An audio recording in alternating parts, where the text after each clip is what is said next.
జ్ఞానము ఉప్పొంగజేయును గాని ప్రేమ క్షేమాభివృద్ధి కలుగజేయును. గనుక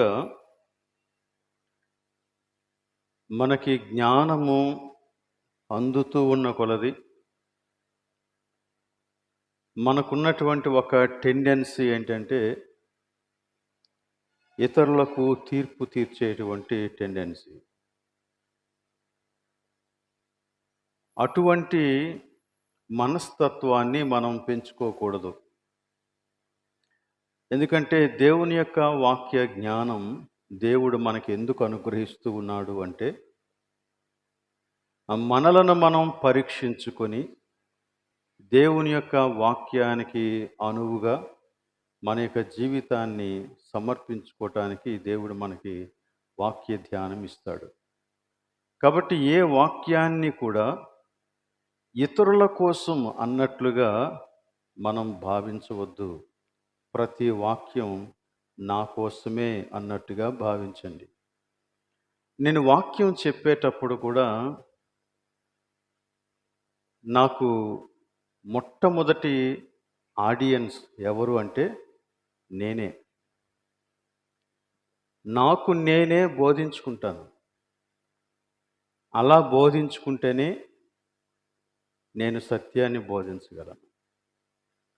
కనుక మనం తీర్పు తీర్చేటువంటి లేక ఇతరులను అంచనా వేసేటువంటి లేక ఇతరులను వారి యొక్క జీవిత విధానాన్ని బట్టి వారిని కేటగరైజ్ చేసేటువంటి మనస్తత్వం నుంచి మనం విడుదల పొంది క్రీస్తులో నిత్యము నూతనంగా ఉండినట్లు ఎదగాలని నేను ప్రార్థన చేస్తూ ఉన్నాను. నిన్నటి దినాన మనం దేవుని యొక్క వాక్యాన్ని ధ్యానం చేస్తూ సంపూర్ణమైన సమర్పణను గురించి ఆలోచించాం. పరిశుద్ధపరిచే మార్గంలో నిరాటంకంగా కొనసాగిపోవాలి అంటే సంపూర్ణమైన సమర్పణ స్థితికి రావాలి అని మనం నేర్చుకున్నాం. సంపూర్ణమైన సమర్పణ స్థితి అనేటప్పుడు అది ఎలా ఉండాలి అనే సంగతిని గురించి కూడా చాలా వరకు ఆలోచించాం. అనగా మన యొక్క వ్యక్తిత్వం మొత్తం క్రీస్తుది కావాలి అనేది మనం నిన్న చూసాం. మన యొక్క వ్యక్తిత్వం అనేటప్పుడు ఏ అంశాలు అందులోనికి వస్తాయో కూడా మనం ఆలోచించాం. మన యొక్క ఆలోచన, మన భావోద్రేకాలు, అలా మరోటి మన యొక్క చిత్తం లేక మన ఇష్టం లేక మన ఎంపికలు, మన నిర్ణయించుకునే సామర్థ్యం, ఇదంతా కలిస్తే మన యొక్క వ్యక్తిత్వం. సో ఈ వ్యక్తిత్వం అహంభావపూరితమైనదైతే అదంతా కూడా మన ఆలోచన కానీ భావోద్రేకాలు కానీ నిర్ణయాలు కానీ అహంభావంతో నిండుకున్నవే అయి ఉంటాయి అని కూడా మనం చూసాం. అలానే దేవునికి సంపూర్ణ సమర్పణ అని అంటే సంపూర్ణ సమర్పణే. పాక్షిక సమర్పణ ఉండదు. కొంత దేవునికి కొంత నాకు అనే సమర్పణ ఉండకూడదు. అలా ఉంటే అది దేవునికి ఇష్టం లేదు అని కూడా చెప్పాడు. ఈ సమర్పణ స్థితిని మనం ఎలాగ అర్థం చేసుకోవాలంటే అహంభావపూరితమైనటువంటి వ్యక్తిత్వం ఇప్పుడు క్రీస్తు కేంద్రితమైనటువంటి వ్యక్తిత్వంగా మారిపోవాలి. మన యొక్క అహాన్ని కేంద్రంగా చేసుకొని ఉన్నటువంటి వ్యక్తిత్వం క్రీస్తు కేంద్రితమైనటువంటి వ్యక్తిత్వంగా మారిపోవాలి. క్రీస్తు కేంద్రితమైన అనే మాట ఈ మధ్యకాలంలో బాగా ప్రాచుర్యం పొందింది. క్రిస్మస్ శుభాకాంక్షలు చెప్పినప్పుడు కూడా క్రీస్తు కేంద్రిత క్రిస్మస్ శుభాకాంక్షలు అని చెప్తా ఉన్నారు. అసలు క్రిస్మస్ అంటేనే క్రీస్తు కేంద్రితం. అయినా కానీ ఆ మాటని జోడిస్తున్నాం మనం, క్రీస్తు కేంద్రిత క్రిస్మస్ శుభాకాంక్షలు అని. ఎందుకు అంటే మనకి అర్థమవుతూ ఉంది అది క్రీస్తు కేంద్రితంగా ఉండాలి అని. శుభాకాంక్షలు మాత్రమే కాదు, అసలు క్రైస్తవ జీవితమే క్రీస్తు కేంద్రితమైనటువంటి జీవితంగా ఉండాలన్నది దీని యొక్క అర్థం అన్నమాట. సంపూర్ణ సమర్పణ కలిగినటువంటి జీవితం అంటే.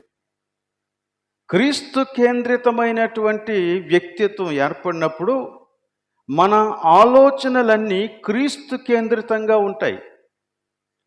మన భావోద్రేకాలన్నీ క్రీస్తు కేంద్రితంగా ఉంటాయి. మనం తీసుకునే ప్రతి నిర్ణయం కూడా క్రీస్తు కేంద్రితమైనటువంటి నిర్ణయంగా ఉంటుందన్నమాట. దేవుని యొక్క వాక్యానికి అంతగా మనం లోబడతాం. దేవుని యొక్క వాక్యంలో ఈరోజు చదివినటువంటి వాక్య భాగాన్ని ఒక్కసారి మనం చూద్దాం. మత్తయి సువార్తలో 22వ అధ్యాయంలో 34 నుంచి 38 వరకు మనం చదువుకున్నాం. అందులో 36, 37 వచనాలు నేను చదువుతున్నాను, జాగ్రత్తగా చూడండి. ఒక ధర్మశాస్త్రోపదేశకుడు ఆయనను శోధించుచు, బోధకుడా, ధర్మశాస్త్రములో ముఖ్యమైన ఆజ్ఞ ఏది అని అడిగాను.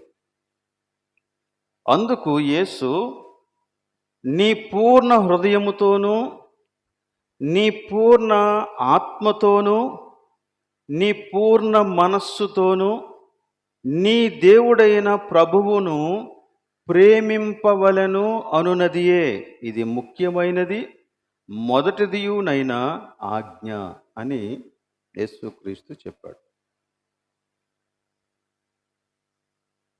దేవుణ్ణి వెంబడించేవారు, యేసుక్రీస్తుని వెంబడించేవారు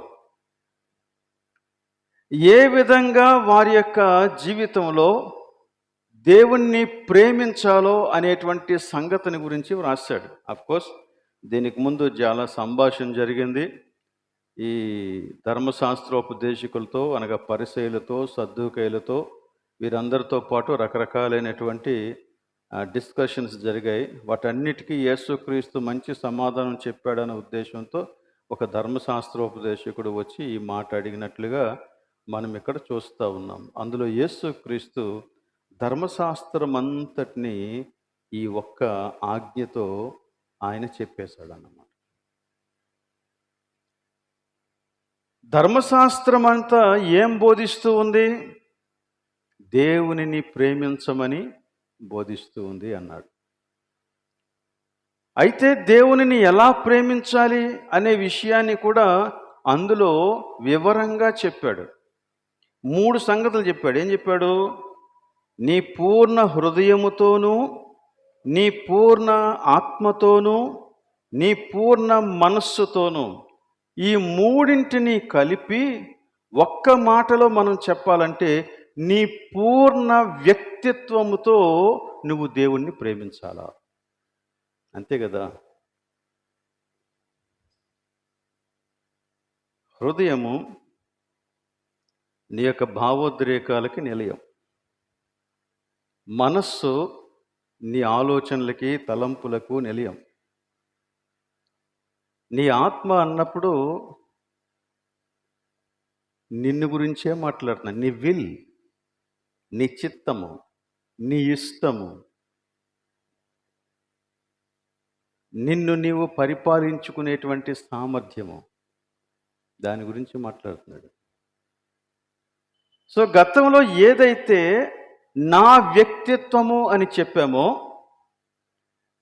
ఏదైతే అహంభావం చుట్టూ అల్లుకుపోయినటువంటి వ్యక్తిత్వం అని చెప్పామో, ఇప్పుడు అదే వ్యక్తిత్వాన్ని ఏమంటున్నాడంటే నన్ను ప్రేమించటానికి నీవు సమర్పించుకో అన్నాడు అన్నమాట. దేవుణ్ణి ప్రేమించటం, దేవుణ్ణి ప్రేమించటం. మనం దేవుణ్ణి రకరకాలుగా ప్రేమించటం మనకి తెలుసు.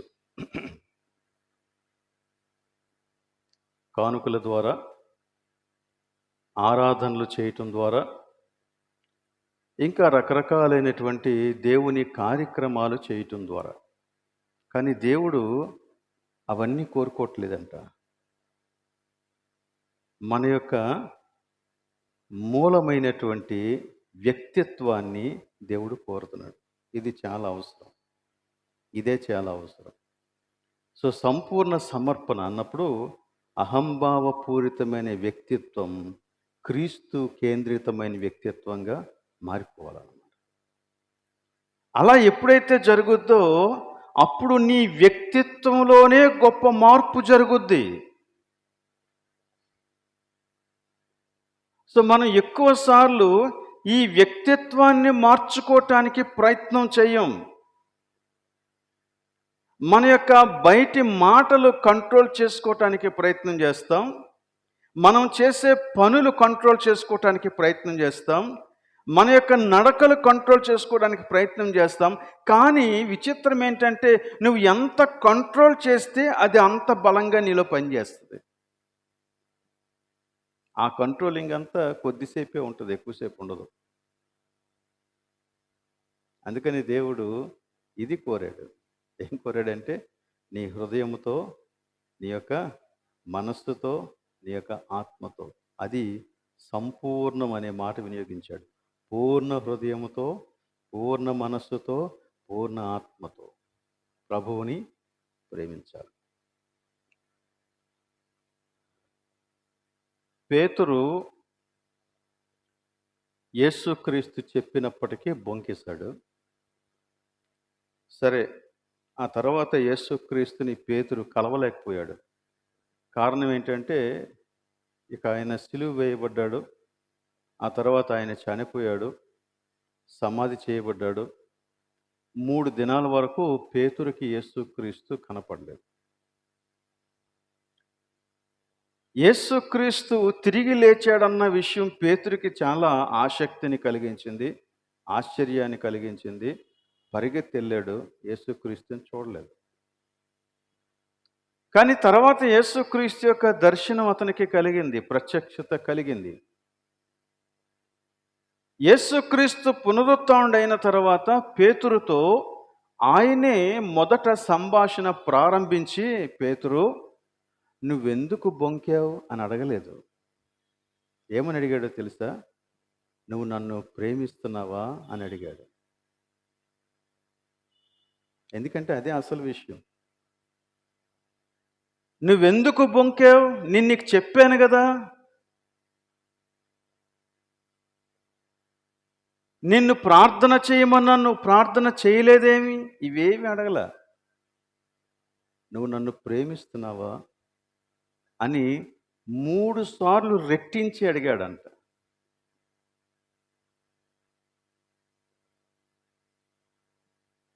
If you love you will live. అంతే. నువ్వు ప్రేమిస్తే నువ్వు జీవిస్తావు. ప్రేమించకపోతే జీవించాలనే ఆశ నీకు ఎంతున్నా జీవించలేం. అనుకుంటాం, ఇలా చేద్దాం, అలా చేద్దాం, ఇలాగ అయిపోదాం, అలా అయిపోదాం అనుకుంటాం, కానీ అది చేత కాదు. కానీ నువ్వు ప్రేమిస్తే నువ్వు ప్రభు కొరకు జీవించగలవు. అందుకనే ప్రభు నీ ద్వారా తన కార్యాన్ని నెరవేర్చటానికి నువ్వు ప్రేమించాలని కోరుకుంటున్నాడు. ఈ ప్రేమించటం దేవుడు చెయ్యడు, మనమే చెయ్యాల. అందుకనే మన వైపు నుండి ఆ సమర్పణ అవసరం. అయితే దానికి సంబంధించిన వెలుగు మనకిస్తాడు దేవుడు. దానికి సంబంధించిన జ్ఞానం మనకిస్తాడు. దానికి సంబంధించిన శక్తిని మనకిస్తాడు. కానీ మనమే ఇష్టపూర్వకంగా ప్రభువుని ప్రేమించేటువంటి స్థితికి రావాలి. అప్పుడే ఈ సంపూర్ణమైనటువంటి సమర్పణ జరుగుతూ ఉంది. సో కనుక ఇది మొట్టమొదటిగా మనం జ్ఞాపకం చేసుకోవాలని నేను కోరుతూ ఉన్నాను. ఈ రోజున ఒక 3 విషయాలు నేను మీకు చెప్పి ముగించేస్తాను. ఒక విశ్వాసి జీవితంలో ఇలాంటి ఒక సమర్పణ ఎప్పుడు జరుగుతుంది? మనకందరికీ విషయం తెలుసు, సంపూర్ణ సమర్పణ ఉండాలని. అందుకే మనం కొన్ని పాటలు పాడుతూ ఉంటే చాలా అద్భుతంగా అనిపిస్తుంది. ఉదాహరణకి యేసు స్వామి నీకే నేను నా సమస్తము అనే ఈ పాట పాడుతూ ఉంటే నా సమస్తము నా సమస్తము నా సమస్తము అని మాట్లాడుతూ ఉన్నప్పుడు మన మనస్సులోనికి ఏమొస్తుంది? మన మనస్సులోనికి ఏమొస్తుందంటే మన దగ్గర ఉన్నవన్నీ వస్తాయి. కానీ వి ఎక్స్‌క్లూడ్ అవర్ సెల్వ్స్. మనల్ని మాత్రం అట్టి పెట్టుకొని మిగిలిన వాటన్నిటి గురించి ఆలోచిస్తాం. నా సమస్తము అంటే నేను ఇది ఇవ్వాలి, అది ఇవ్వాలి, అది చెయ్యాలి, ఇది చెయ్యాలి, ఇవన్నీ ఆలోచిస్తాం. కానీ నా సమస్తము అన్నప్పుడు the core you, your self, మనమే, మన వ్యక్తిత్వం. కాబట్టి ఇలాంటి సంపూర్ణమైన సమర్పణ ఒక విశ్వాసి యొక్క జీవితంలో ఎప్పుడు జరుగుతుంది? లేక ఇదే ప్రశ్న ఇంకొకలాగా, ఒక విశ్వాసి జీవితంలో ఈ సంపూర్ణ సమర్పణ కలిగిన జీవితం రావడానికి ఎంతకాలం పడుతుంది? ఎందుకంటే ఈ పాటికే మనం చాలాసార్లు ట్రై చేసి ఉంటాం. ఎంతకాలం పడుతుంది? అసలు బైబిల్ ఏం చెబుతుంది? ఈ విషయాన్ని గురించి మనం నేర్చుకోవాల్సినటువంటి అవసరత ఉంది. అయితే ఈరోజు మనం అది పూర్తిగా నేర్చుకోలేము, కానీ దీని పట్ల ప్రజలు బోధించేటువంటి 3 అభిప్రాయాలని మీకు తెలియజేస్తాను. లేక 3 సిద్ధాంతాలు, లేక 3 రకాలైనటువంటి బోధలు. ఇవన్నీ చాలా దగ్గరగా ఉంటాయి. కాబట్టి కన్‌ఫ్యూజ్ కాకండి, క్లియర్‌గా తెలుసుకోండి. ఆ మూడింటిని జస్ట్ నేను ఈ రోజున చెప్పేసి ఆపేస్తాను. మరలా మనం సోమవారం కలుస్తాం. రేపు ఆదివారం కాబట్టి రేపు మనకెలాగూ ఈ మీటింగ్ ఉండదు. కనుక ఎల్లుండి సోమవారం కలిసినప్పుడు దాని గూర్చినటువంటి వివరాలు మనం తెలుసుకుంటాం. కాబట్టి ఈ 3 సిద్ధాంతాలు మీరు తెలుసుకొని ఉండాలి అనే ఉద్దేశంతోనే నేను మీకు తెలియజేస్తూ ఉన్నాను. ఈ 3 రకాలైనటువంటి బోధలు బోధించినప్పుడు బోధించేవారు వారికి అనుకూలమైనటువంటి వాక్య భాగాలను బైబిల్లో నుండి సేకరించి మరి బోధిస్తూ ఉన్నారు. కాబట్టి ఎవరి యొక్క సిద్ధాంతాన్ని వారు బలపరుచుకోవాలి కదా. కాబట్టి వారు చెప్పేది బలపరచడానికి బైబిల్లో నుంచే కొన్ని వాక్య భాగాలు తీసుకుంటున్నారు. కానీ ఈ వాక్య భాగాలు ఎంతవరకు లేఖనానుసారమైనవి అనే విషయాన్ని మనం ఖచ్చితంగా పరిశోధించి చూస్తేనే తప్ప అసలు విషయం మనకి అర్థం కాదు. ఎందుకంటే ఇవన్నీ నిజమే అనిపించేటువంటి సిద్ధాంతాలు అన్నమాట. అవును కదా అనుకుంటాం. కాబట్టి వీటిని ఒక్కసారి చూద్దాం. మొదటి సిద్ధాంతం ఏంటంటే, ఒక వ్యక్తి ఎప్పుడు సంపూర్ణమైన సమర్పణకు వస్తాడు అనే దాని గురించి. ఒక వ్యక్తి రక్షించబడిన తరువాత, అనగా నీతిమంతునిగా తీర్చబడిన తర్వాత లేక ప్రకటించబడిన తరువాత, అహం సంపూర్ణంగా మృతి చెంది ఒక సంపూర్ణమైన సమర్పణకు రావడానికి చాలా కాలమే పడుతుంది అనేది మొదటి బోధ. అర్థమైందో లేదో మళ్ళీ చెప్తా. ఒక వ్యక్తి రక్షించబడిన తరువాత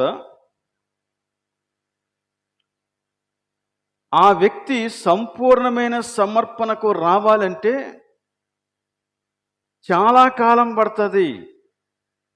అంటే వాళ్ళు ఏం చెప్తున్నారంటే, అహం ఒకేసారి చచ్చిపోదు. అహం చావటానికి చాలా కాలం పడుతుంది.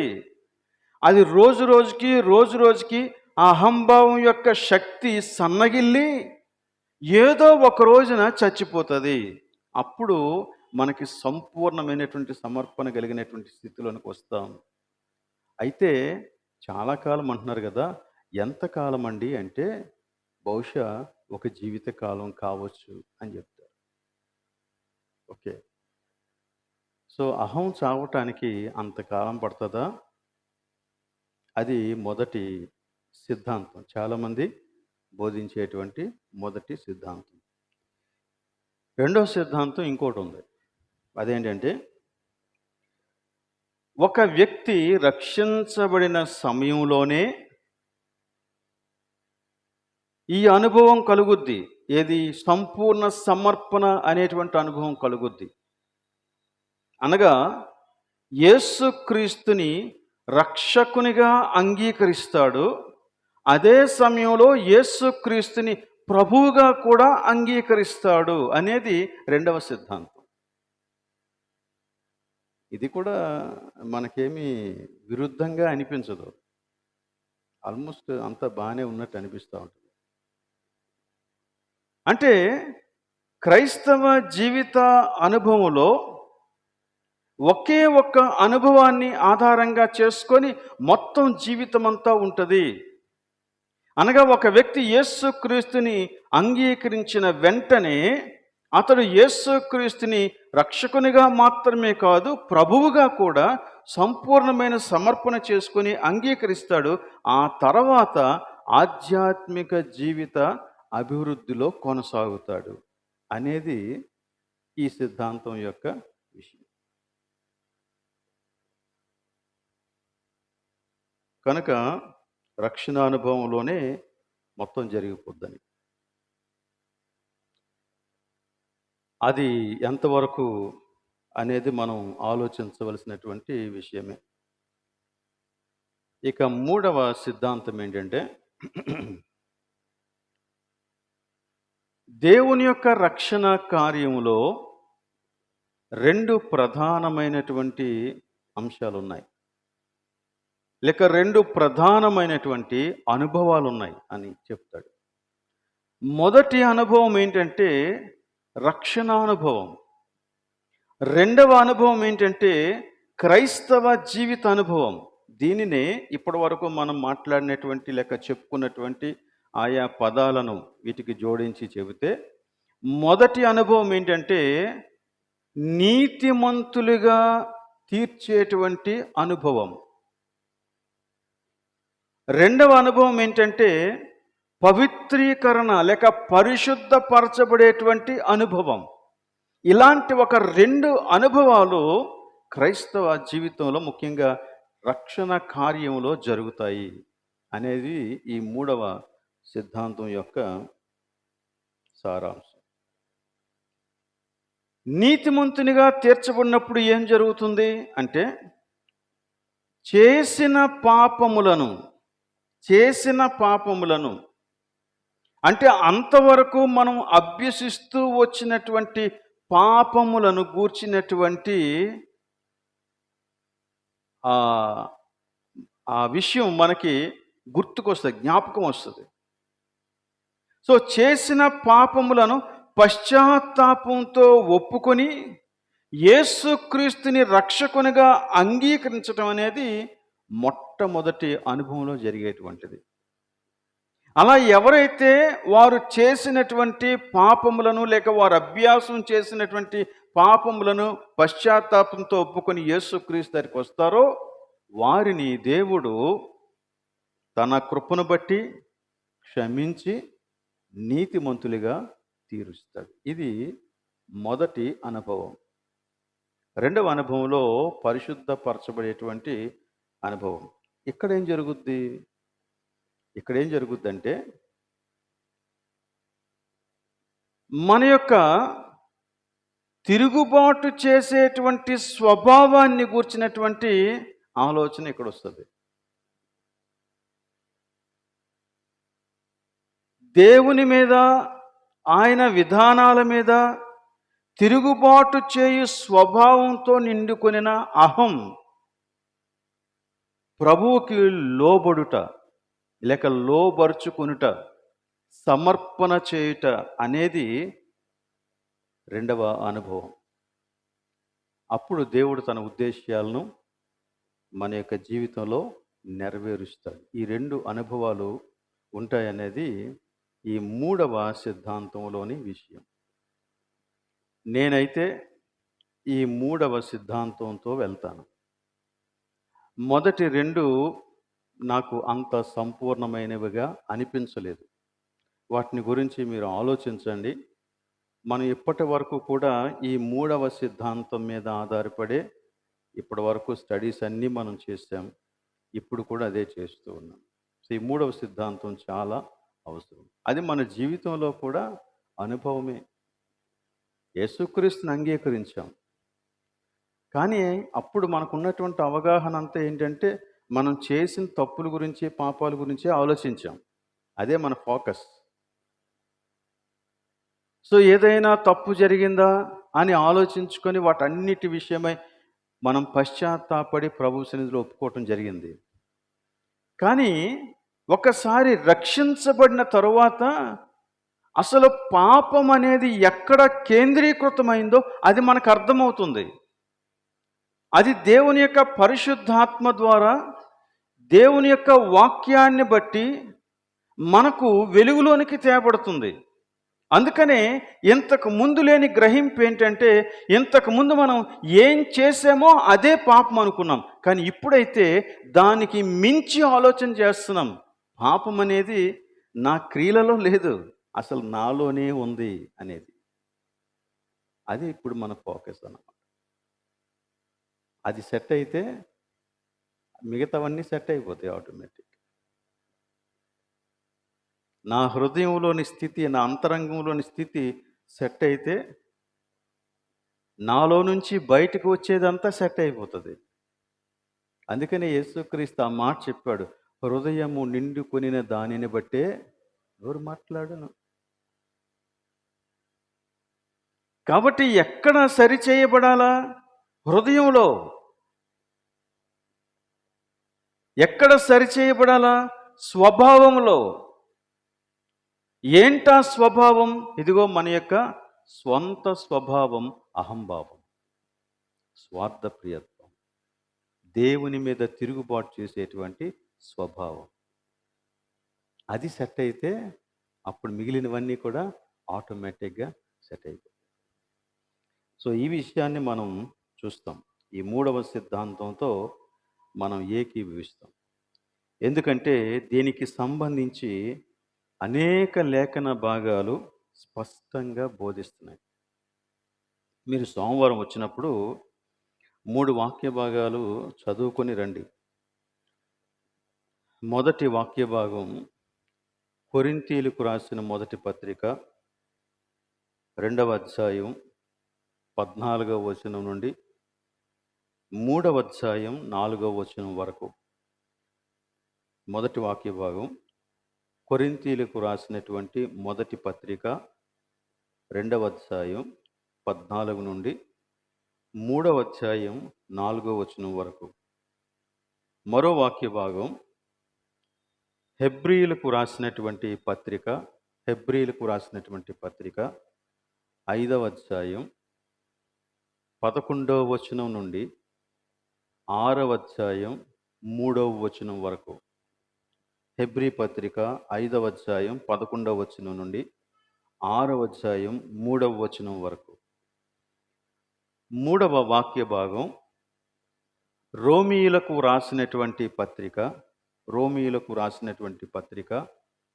12వ అధ్యాయం మొదటి 2 వచనాలు. 1, 2 మొదటి 2 వచనాలు. రోమీయులకు రాసిన పత్రిక 12వ అధ్యాయం మొదటి 2 వచనాలు. ఈ వాక్య భాగాలు మీరు చదువుకొని రాగలిగితే సోమవారం మనం చేసేటువంటి స్టడీ మనకి కొంచెం స్పష్టంగా అర్థమవుతుంది. ఎందుకంటే వాక్యమే దేవుని విధానం. దేవుడు మనకి బోధంతా తన వాక్యం ద్వారానే ఇస్తున్నాడు. బోధ లేక వాక్యం అన్నప్పుడు దేనిని గురించి మాట్లాడుతున్నాం? వ్రాయబడిన లేఖనాలను గురించి మాట్లాడుతున్నాం.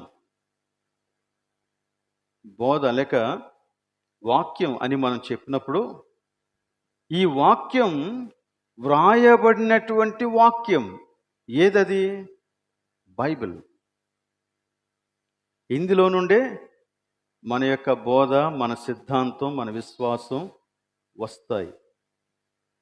కాబట్టి వాక్యం అంటే ఇది మనుష్యుల యొక్క అభిప్రాయాలను బోధించేటువంటి బోధ కాదు.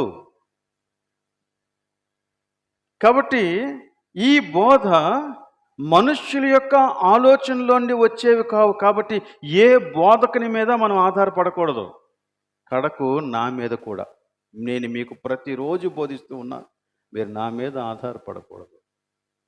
వాక్యం దగ్గరికి రావాలి. ఎందుకంటే ఇది మనుష్యుల అభిప్రాయం కాదు. రెండో విషయం, దేవుని యొక్క వాక్యం అంటే మనుష్యుల జ్ఞానంతో, తెలివితో, నేర్పుగా చేసినటువంటి వ్యాఖ్యానం కూడా కాదు.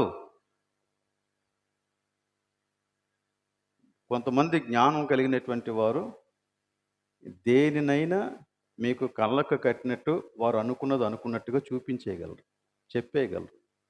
అది విన్నంతసేపు మనకి నిజమే నిజమే నిజమే అనిపిస్తుంది అన్నమాట. కానీ ఎంతవరకు నిజం అనిపిస్తుందో తెలుసా? ఆ వాక్య భాగాలు నువ్వు వ్యక్తిగతంగా తీసి వాటిని ధ్యానం చేసేంతవరకు నీకు అది నిజం అనిపిస్తుంది. కానీ ఒక్కసారి నీకు వాక్యం అర్థమైతే అప్పుడు ఆ భ్రమంతా తొలగిపోతుంది. నో నో నో అది దేవుని వాక్యం కాదు అని మీకు క్లియర్గా తెలిసిపోతుంది అన్నమాట. సో అందుచేత మనం చేసేటువంటి ఏ బోధ అయినా ఒక వ్యక్తిని వాక్యం దగ్గరికి నడిపించాల. నేను చేస్తూ ఉన్న పని కూడా అదే. సో అందుచేత ఏదో నేను ఇక్కడికి వచ్చి గంట సేపు మాట్లాడినటువంటి విషయాల మీద మీరు ఆధారపడొద్దు. మీరు వెళ్ళి వాక్యాన్ని మరలా ధ్యానం చేయండి. దేవుని సన్నిధిలో కూర్చోండి, ధ్యానించండి. అది అలా ఉందా లేదా చూడండి.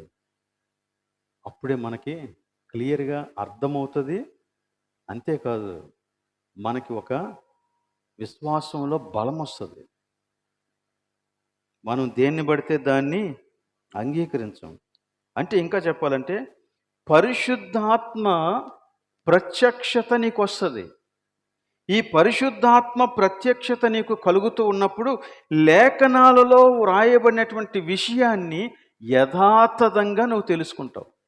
అక్కడికి రావాలన్నమాట. కనుక ప్రతి బోధ, ప్రతి వ్యాఖ్యానం మనలను దేవుని వాక్యంగా అర్థం చేసుకునేటువంటి స్థితికి నడిపించకపోతే అది దేవుని యొక్క వాక్య బోధ కాదు. సంచేత నేను మీకు 3 సిద్ధాంతాలు చెప్పాను. వాటిని మరొకసారి వినండి. ఎలాగా మనకి అవైలబిలిటీ ఉంది కాబట్టి యూట్యూబ్ ద్వారా వినండి. విని అందులో ఉన్నటువంటి విషయాలను అనలైజ్ చేయండి, పరిశీలనగా చూడండి. అలా పరిశోధించడం అనేది క్రైస్తవులకు అవసరం. అలా పరిశోధించకే క్రైస్తవ్యం దినదినానికి దిగజారిపోతుంది. దాని నాణ్యత తగ్గిపోతుంది. ఎన్ని విధాల మనం సఫర్ అవుతున్నామో అది మీకు నేను ప్రత్యేకంగా చెప్పవలసిన అవసరం లేదు. వాక్యం లేనందుచేత. కాబట్టి మనం వాక్యంలో స్థాపించబడాలి.